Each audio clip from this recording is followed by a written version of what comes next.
Do you want to raise independent, confident learners? Start by not giving them all the answers.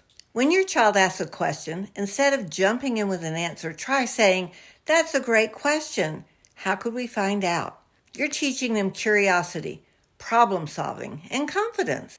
Maybe they look it up, test an idea, or ask an expert.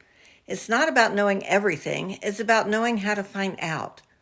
And if you have a child who is like I was, happy-go-lucky, never asking a question in the world, you may have to help him become more curious, encouraging him to ask questions. So begin by asking questions throughout your day. If you're at a red light, ask the children, how does that light know how to be red on one side and green on the other? And what would happen if it were green on both sides? When you see a billboard, ask them, who owns that billboard? And who gets to put the saying up on that billboard?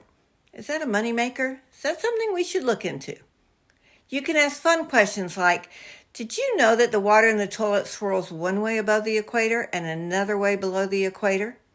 Keep a question journal and write down all the questions you and your children can think of, and then teach them how to find the answers from reliable sources. There are going to be academic gaps. We all had them. No one can know everything.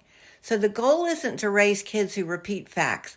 It's to raise lifelong learners who know how to think, explore, and discover for themselves. So next time they ask a question, don't answer it. Guide them to find it. If you'd like a more detailed explanation of how I did this with my children, my most recent Substack of the same title, Raising Confident, Independent Learners, can be found at Homeschooling Doesn't Have to Be Hard. I'll include a few funny stories of my children trying to find information, and I'll put a link in the comments.